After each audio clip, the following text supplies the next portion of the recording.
Við hugum næst að háskólanámi á Austurlandi en háskólanám hófst í fyrsta sinn á Reyðarfirði nú í haust. Hvers konar nám er þetta sem er í boði hérna fyrir austan? Já, þetta svokölluð háskólabrú og svona inngangur í frekara háskólanám og þá tæknifræði, tölvunarfræði og verkfræði. Er þetta eingöngu ætlað austfirskum nemendum eða þá svona sérstaklega? Við bönnum engum að koma en þetta er þessum beint að Austurlingum, já. En hvers vegna ákváðuð að fara þessar leiðir sérstaklega? Það að segja með tæknifræði og verkfræði. Já. Það svona nærtækast að styrkja stóðhörnar í þessum greinum. Við höfum hennan gríðarlega stóra vinnustað sem að Alcoa og það vöntun á slíkri menntun þar. Já, austfirðingar hafa í ansi mörg ár talað mikilvægi þess að háskólanám verði í boði hérna fyrir austan og núna er draumurinn sem sagt að rætast. Já, þetta gríðarlega stórt skref og mikilvægt og maður finnir fyrir mikilli samkennd og jákvæðni og krafti varðandi þetta verkefni og við tökum þessu öll bara mjög fegins hendi að fá þetta hingað austur. Hversu margir nemendur hófu hérna nám þá svona á þessum fyrsta vetri? Það voru 14 sem skráðust til leiks en svo eru náttúrulega smá afföll eins og gengur og gerist og það eru 8 eftir núna. Er það austfirðingar yfirleitt? Já, það eru mest austfirðingar.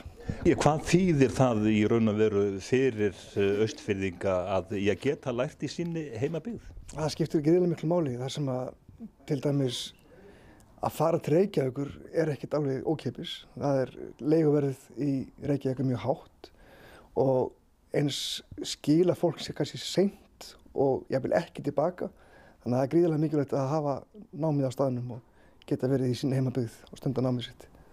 Já, er það ekki einmitt það sem að austfirðingar hafa einmitt hugsað, það að unga fólki sem fer suður í námi eða þá til Akureyrar að það skila sér ofta tíðum ekki tilbaka? Hárrétt, það akkúrat málið og við erum reyna að sporna við því, halda fólkinu okkar hérna heima.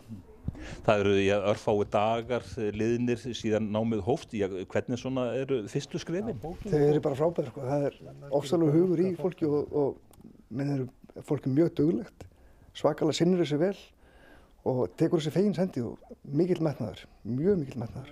En samvinna við aðra háskóla, þið eruð í samvinnu við háskólan á Akureyri og háskólan í Reykjavík? Rétt, það rétt og þetta gengur mjög vel.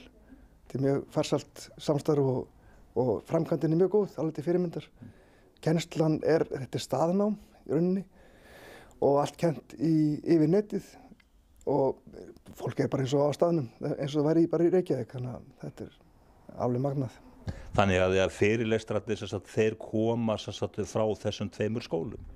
Þeir koma frá Háskólanum í Reykjavík, allir. Já. En er það ekki þannig að háskólanám það einmitt að breytast nokkuð mikið með nýrri tækni? Þetta að verða þvert á milli landa og svo framvegis? Jú, sem betur verið, landamærin eru svolítið að falla fyrst mér. Og það það sem að, ef maður getur dregið eitthvað jákvætt úr þessari COVID-pest þá það þetta. Þannig að skyndilega sáum menn að fjarfundabúnaðir og fjarfundir og fjarkennsla gat virkað og hún virkar. Það mjög, mjög gott að sjá að menn nýti þessi tóltæki sem eru til staðar. En þið eru væntanlega farin að hugsa til framtíðar. Hvernig sér þú framtíðina fyrir þér? Ég sé framtíðina fyrir þannig að það veri háskólanám á Austurlandi og fullt háskólanám til BS gráðu. Það framtíðin. Aðstaðan hérna á Reyðarfirði, hvernig er hún? Hún mjög góð. Við getum ekki kvartað yfir því. Það mjög vel okkur hugsað. En fyrirtækin og stofnanir og sveitarfélögin standa allir saman að þessu? Já, standa allir þétt á baku þetta og það mjög mikill bara spenningur og eftirvænting fyrir þessu námi. En þitt hlutverk hérna sem verkefnastjóri, hvernig eru dagarnir hjá þér? Þeir eru ansi skemmtilegir og spennandi. Það mjög mikið að gera. Það náttúrulega allt utanumhaldið námið sem slíkt og svo ég líka með dæmatíma kennslu. Þannig að það í mörg horn að líta og það var töluvert átak að rifja ýmis fög upp eins og stærðfræði og það er svolítið að hafa fyrir þessu.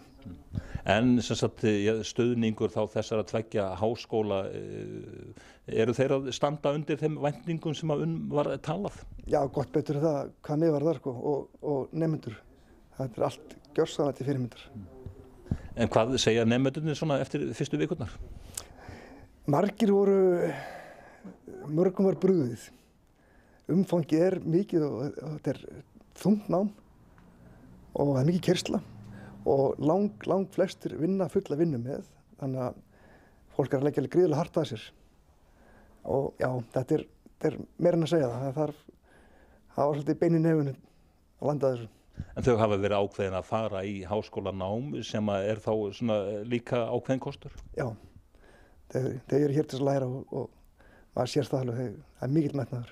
Ertu að fá svona margar fyrirspurnir hérna innan svona fjórðungsins, svona hvernig gangi eftir þessa fyrstu daga? Er svona fólk að fylgjast með? Já, það eru mjög margir forvitnir og áhugasamir þetta og mann er mjög umhugað að þetta verði að veruleika. Þannig að þetta er svona, óskabarnið, getum við sagt, þessi misserinn? Algjörlega, þetta er barnið sem allir hafa beðið eftir.